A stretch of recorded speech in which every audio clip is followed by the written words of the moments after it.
السلام علیکم ورحمۃ اللہ تعالی وبرکاتہ۔ اہل بیت پاک کے حوالے سے بہت ہی اہمیت بات میں آپ کے حوالے کرنا چاہتا ہوں۔ اگر آپ نے ابھی تک ہمارے چینل کو سبسکرائب نہیں کیا یا ہمارے چینل پہ نئے آئے ہیں تو سب سے پہلے آپ ہمارے چینل کو سبسکرائب کر دینا۔ سنیں اہل بیت پاک ہیں کون؟ عزیزان ملت اسلامیہ، اہل بیت کا مقام کیا ہے، ان کا مرتبہ کیا ہے؟ یہ ہے کہ اہل بیت حسب و نسب میں سارے انسانوں سے افضل و اعلیٰ ہیں۔ حضرت عبداللہ بن عمر رضی اللہ تعالیٰ عنہ سے مروی ہے کہ نبی کریم صلی اللہ تعالیٰ علیہ وسلم نے فرمایا، اللہ تبارک و تعالیٰ نے حضرت اسماعیل علیہ السلام کی اولاد میں سے قبیلہ کنانہ کو منتخب فرمایا ہے۔ کنانہ میں سے قریش کو، اور قریش میں سے بنی ہاشم کو، اور بنی ہاشم میں سے مجھے منتخب فرمایا ہے۔ اور حضرت عبداللہ بن عمر رضی اللہ تعالیٰ عنہ سے مرفوعاً روایت ہے کہ اللہ تبارک و تعالیٰ نے مخلوق پیدا فرمائی تو اس میں سے بنی آدم کو منتخب فرمایا، پھر بنی آدم میں سے عرب کو، عرب میں سے مزر کو، مزر میں سے قریش کو، قریش میں سے بنی ہاشم کو، پھر بنی ہاشم میں سے مجھے منتخب فرمایا تو میں بہترین لوگوں سے بہترین لوگوں کی طرف منتقل ہوتا رہا۔ عزیزان ملت اسلامیہ، حضرت امام احمد، ام المومنین حضرت عائشہ صدیقہ رضی اللہ تعالیٰ عنہا سے روایت کرتے گئے کہ نبی کریم صلی اللہ تعالیٰ علیہ وسلم نے فرمایا کہ جبریل امین نے مجھ سے کہا کہ میں نے زمین کے مشرق و مغرب کو الٹ پلٹ کر دیکھا لیکن میں نے محمد سے افضل کسی کو نہ پایا۔ اعلیٰ حضرت فاضل بریلوی علیہ رحمت و رضوان ارشاد فرماتے ہیں، یہی بول سدرہ والے، چمن جہاں کے تھالے، سبھی میں نے چھان ڈالے، تیرے پائے کا نہ پایا، تجھے یک نہ یک بنایا۔ اور حضرت جبریل امین نے کہا کہ میں نے زمین کے مشرق و مغرب کو چھان ڈالے مگر مجھے بنی ہاشم سے زیادہ فضیلت والے کسی باپ کے بیٹے نہیں ملے۔ عزیزان ملت اسلامیہ، اور حضرت جعفر صادق رضی اللہ تعالیٰ عنہ اپنے والد ماجد حضرت محمد باقر سے روایت کرتے کہ نبی کریم نے فرمایا کہ میرے پاس جبریل امی آئے اور کہا، یا رسول اللہ، مجھے اللہ نے بھیجا ہے، میں زمین کے مشرق و مغرب کو نرم زمین اور پہاڑوں میں پھرا تو میں نے عرب سے افضل کوئی خاندان نہیں پایا، پھر مجھے حکم ہوا تو میں نے عرب میں پھرا، مجھے مزر سے افضل کسی کو نہ پایا۔ عزیزان ملت اسلامیہ، قبیلہ مزر میں جو قبیلہ ہے وہ بڑا افضل و اعلیٰ ہے، پھر مجھے حکم دیا گیا کہ میں مزر میں پھرا تو میں نے کنانہ سے افضل کوئی قبیلہ نہیں پایا، مجھے حکم فرمایا کہ میں کنانہ میں پھرا تو میں نے قریش سے بہتر کوئی قبیلہ نہ پایا، پھر مجھے حکم دیا گیا میں قریش میں پھرا تو میں نے بنی ہاشم سے افضل کوئی قبیلہ نہ پایا، پھر مجھے ان میں سے کسی کے منتخب کرنے کا حکم دیا تو میں نے محمد عربی صلی اللہ تعالیٰ علیہ وسلم سے افضل کسی کو نہ پایا۔ اور عزیزان ملت اسلامیہ، یار بڑی خصوصیت ہے ان میں یہ ہے کہ نبی اکرم صلی اللہ تعالیٰ علیہ وسلم کی رشتہ داری اور نسب کے علاوہ قیامت کے دن ہر رشتہ داری اور نسب منقطع ہو جائے گا، یعنی ختم ہو جائیں گے۔ حدیث شریف میں آتا ہے، کل سبب و نسب ینقطع یوم القیامہ الا سبب و نسب۔ عزیزان ملت اسلامیہ، روایت صحیحہ سے ثابت ہے کہ حضرت عمر فاروق اعظم رضی اللہ تعالیٰ عنہ نے اپنے لیے حضرت علی مرتضیٰ رضی اللہ تعالیٰ عنہ کو حضرت ام کلثوم بنت حضرت فاطمہ زہرا رضی اللہ تعالیٰ عنہ کے نکاح کا پیغام دیا تو حضرت علی نے ان کی کم سنی کا عذر پیش کیا اور فرمایا کہ میں ان کا نکاح اپنے بھائی حضرت جعفر کے شہزادے سے کے ساتھ کرنا چاہتا ہوں۔ حضرت عمر نے اصرار کیا کہ پھر ممبر رونق پر افروز ہوئے اور فرمایا، اے لوگو، میں نے حضرت علی سے ان کی شہزادی کے بارے میں اس لیے اصرار کیا کہ میں نبی کرم صلی اللہ تعالی علیہ وسلم سے سنا ہے، وہ فرماتے کہ کلو سبب و نسب وسحر ینقطع یوم القیامہ الا سبب و نسب وسحر، یعنی قیامت کے دن میرے تعلق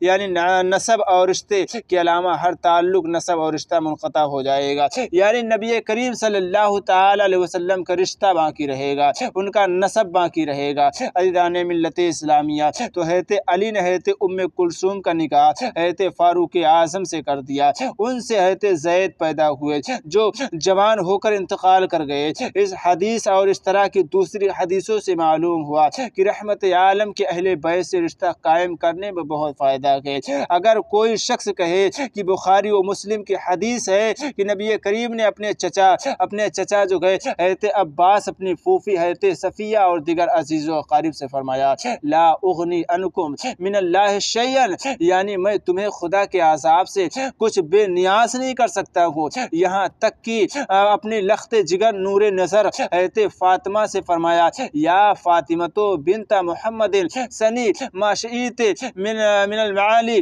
لا اغنی عنک من اللہ شیئا، یعنی اے فاطمہ بنت محمد میرے مال میں سے جو تم چاہو مانگ لو، لیکن خدا کا عذاب اور اس کے گرفت ہو تو میں تمہیں کوئی فائدہ نہیں پہنچا سکتا۔ یار بڑی فضیلت ہے ان کی۔ اور میں آپ کو بتا دوں اہل بیت پاک کے حوالے سے اس حدیث شریف کا خلاصہ یہ ہوا کہ نبی کریم صلی اللہ تعالی علیہ وسلم اپنے اہل بیت کے کام نہیں آ سکتے، اور جب حضور اپنے اہل بیت کے کام نہیں آ سکتے تو اہل بیت کی رشتہ داری دوسروں کے کیا کام آ سکتے گئے؟ اس شبہ کے جواب میں حضرت شیخ عبدالحق محدث دہلوی رحمۃ اللہ تعالی علیہ تحریر فرماتے گئے نبی کریم صلی اللہ تعالی علیہ وسلم کا یہ کلام خدا تعالی سے خوف دلانے اور ڈرانے میں انتہائی مبالغہ ہے، اس لیے کہ اہل بیت کی فضیلت و بزرگی، ان کے لیے حضور کی شفاعت اور ان کا جنتی ہونا حدیث صحیحہ سے ثابت ہوتا ہے۔ اور محب طبرانی نے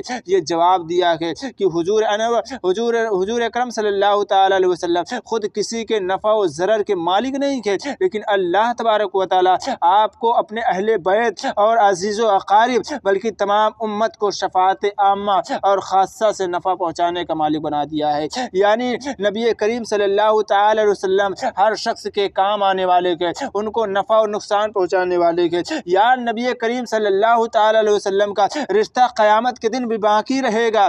تو میں نے اتنی حدیثیں آپ حضرات کے سامنے پیش کی، اور بعض علماء نے بھی فرمایا کہ نبی کریم صلی اللہ تعالی علیہ وسلم کا یہ خطاب اس وقت کا ہے جبکہ اللہ تبارک و تعالی نے آپ کو بھی اس بات سے آگاہ نہیں فرمایا تھا، آپ کی نسبت فائدہ دینے والی کے۔ ایک مرتبہ پھر آپ لوگ نبی کریم، ان کی آل و صحاب اور اہل بیت کرام پر نہایت عقیدت و محبت کے ساتھ بآواز بلند درود شریف پڑھیں، اللہم صلی علی سیدنا و صفینا حبیبنا مولانا محمد بارک وسلم صلاۃ و سلام علیکہ یا رسول اللہ صلی اللہ تعالی وسلم۔ صحابہ کرام رضوان اللہ تعالی علیہ مجمعین کے زمانے میں اصطلاح یہ تھی کہ اشراف کا لفظ صرف اہل بیت پر بولا جاتا تھا، دوسروں پر نہیں بولا جاتا تھا۔ یہ لقب حسنی اور حسینی سادات کے لیے مخصوص ہو گیا تھا۔ علامہ جلال الدین سیوطی رحمۃ اللہ علیہ تعالی رسالے زینبیہ میں تحریر فرماتے ہیں کہ صحابہ کرام کے زمانے میں شریف سید کا لفظ ہر اس فرد پر بولا جاتا تھا جو اہل بیت رسالت سے ہو، چاہے وہ حسنی ہو یا حسینی ہو یا علوی ہو، حضرت محمد بن حنفیہ کی اولاد میں سے ہو یا حضرت علی کی دیگر اولاد سے ہو، حضرت جعفر یا حضرت عقیل کی اولاد سے ہو یا حضرت عباس کی اولاد سے ہو۔ پھر جب مصر میں فاطمی حضرات تخت خلافت کے مالک ہوئے تو انہوں نے شریف سید کا لفظ حضرت حسن اور حضرت حسین کی اولاد کے ساتھ خاص کر دیا، اور مصر میں آج تک یہ اصطلاح جاری ہے۔ حضرت علامہ نبحانی رحمۃ اللہ تعالی علیہ فرماتے کہ اس وقت یہ اصطلاح مشرق و مغرب کے اسلامی شہروں میں مشہور ہے۔ جب عربی میں شریف کا لفظ بولا جائے گا تو اس سے حسنی یا حسینی سید مراد ہوں گے۔ بہت سے شہروں میں یہ اصطلاح بھی عام ہے کہ سید کا لفظ صرف حسنی اور حسینی سادات پر بولا جاتا ہے۔ جب یہ لفظ بولا جائے گا تو ان کے سوا کوئی دوسرا مراد نہیں ہوگا۔ یہ اہل حجاز کے ما سوا کے اصطلاح ہے۔ اہل حجاز کے اصطلاح یہ ہے کہ شریف کا استعمال حسنی سادات کے لیے اور سید کا استعمال حسینی سادات کرام کے لیے ہوتا ہے تاکہ دونوں میں واضح فرق ہو جائے۔ عزیزان ملت اسلامیہ، یار بہت سی حدیثیں ہیں اہل بیت پاک کے بارے میں۔ اہل بیت میں سے جو بے عمل ہو ان کی بھی تعظیم کا حکم ہے۔ مفتی اعظم ہند علامہ مصطفیٰ رضا خان علیہ رحمت تحریر فرماتے ہیں کہ سید سے جب تک کفر نہ صادر ہو واجب التعظیم کے، یعنی واجب ہے کہ ان کی تعظیم کی جائے، اور یہ اس لیے کہ ان کا گناہ بخشا جائے گا اور خدا تعالیٰ ان کی غلطیوں سے درگزر فرمائے گا، اگرچہ اس طرح کہ انہیں موت سے پہلے توبہ کی توفیق عطا فرمائے۔ ارشاد خداوندی کے انما یرید اللہ لیذھب عنکم الرجس اہل البیت یطہرکم تطہیرا، یعنی اے اہل بیت اللہ تو یہی چاہتا ہے کہ تم سے ہر ناپاکی دور فرما دے اور تمہیں ہر قسم کے گناہ سے پاک کر کے خوب ستھرا کر دے۔ اور سرکار اقدس صلی اللہ تعالی علیہ وسلم ارشاد فرماتے ہیں ان فاطمہ احسنت فرجھا فخرم اللہ وذریتھا علی النار، یعنی بے شک فاطمہ نے اپنی پاک دامنی کی حفاظت کی تو اللہ تبارک و تعالی نے انہیں اور ان کی اولاد کو جہنم پر حرام فرما دیا۔ اب جہنم کی یہ مجال نہیں ہے کہ اہل بیت پاک کو وہ جلا سکے۔ عزیزان ملت اسلامیہ، یار اہل بیت کے فاسق کی عزت ان کے فسق اور بے عملی کی وجہ سے نہیں ہے، بلکہ ان کی مبارک نسبت کی بنا پر ہے، اور یہ خوبی جیسے کہ ان کے نیک لوگوں میں ہے ویسے ہی ان کے فاسق میں بھی موجود ہے، یعنی کسی کا فاسق ہونا اسے اہل بیت نبوت سے خارج نہیں کرتا ہے، اس لیے کہ اہل بیت کے لیے معصوم ہونا شرط نہیں ہے، لہذا فسق ان کے نسب میں خلل انداز نہیں ہوگا، البتہ صالحین کے درمیان ان کے مقام کو کم کر دینا۔ حضرت ابو محمد فاسی رحمۃ اللہ تعالی علیہ فرماتے ہیں کہ مدینہ طیبہ کے بعض حسینی سیدوں سے بغض رکھتا تھا، کیونکہ مجھے معلوم تھا کہ وہ خلاف سنت افعال کے مرتکب ہے۔ میں ایک دن مسجد نبوی میں روضے مبارکہ کے سامنے سو گیا، مجھے نبی کریم کی زیارت ہوئی اور جو گئے حضور نے مجھ سے میرا نام لے کر فرمایا کیا بات گئے، میں دیکھتا ہوں کہ میری اولاد سے بغض رکھتے ہو۔ میں نے عرض کیا یا رسول اللہ خدا کی پناہ میں انہیں پسند نہیں کرتا، مجھے سنت کے خلاف ان کا عمل ناپسند ہے۔ حضور نے فرمایا کیا یہ فقہی مسئلہ نہیں ہے کہ نہ فرمان اولاد نسب سے وابستہ رہتی ہے؟ میں نے عرض کیا ہاں۔ فرمایا یہ نہ فرمان اولاد ہے۔ ابو محمد فاسی فرماتے ہیں جب میں بیدار ہوا تو میرے دل سے ان کی عداوت دور ہو چکی تھی، پھر تو میں ان میں سے جس کسی سے بھی ملتا ان کی خوب تعظیم و تکریم کرتا۔ یا سید کی تعظیم کرنا چاہیے، ہمیں اعلیٰ حضرت نے بھی جو ہے اس کا طریقہ سکھایا ہے اور ان کے تعظیم کے لیے ہمیں جو عمل بتایا ہے ویسے ہمیں ان کی تعظیم کرنی چاہیے۔ یار سید حضرات سنیں رحمت عالم نے سنت کے خلاف عمل کرنے والے کو نافرمان اولاد فرمایا، جبکہ عام الدین کی نافرمانی گناہ کبیرہ ہے، تو سادات کا اپنے جد کریم کی نافرمانی پر کیا حال ہوگا۔ علامہ ابن حجر مکی رحمۃ اللہ علیہ فتویٰ کے خاتمہ میں تحریر فرماتے ہیں کہ جس شخص کی نسبت نبی کریم کے اہل بیت اور حضرت علی کے خاوند قائم ہو ان کا بڑا جرم اور دیانت و پرہیزگاری سے عاری ہونا ہے، اسے نسب علی سے خارج نہیں کر دے گا۔ اس لیے بعض محققین نے فرمایا کہ خداوند قدوس اگر کسی سید سے زنا، شراب نوشی یا چوری سرزد ہو جائے اور ہم اس پر حد جاری کریں تو اس کی مثال ایسی ہے جیسے کسی امیر یا بادشاہ کے پاؤں کو غلاظت لگ جائے اور اس کا کوئی خادم اسے دھو ڈالے۔ عزیزان ملت اسلامیہ، یار بڑی فضیلتیں ہیں اولیاء کا، بڑی فضیلتیں ہیں اہل بیت پاک کے بارے میں۔